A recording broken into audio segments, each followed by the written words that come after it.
ঘাসে ভর্তি।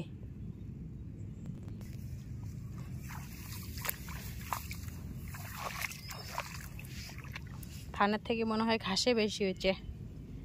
এত ঘাস একবার জল দিয়ে মেশিন দিয়ে কাদো করো টাকা ফেলিয়া এলা ঘাসও খুঁড়াও আরো 2 দিন কষ্ট করি। এত কষ্টর ফলে তারপরে ধানের পরে শুনি চাল, ঘরের চালের ভাত খেলে কষ্ট না করলে হয় না।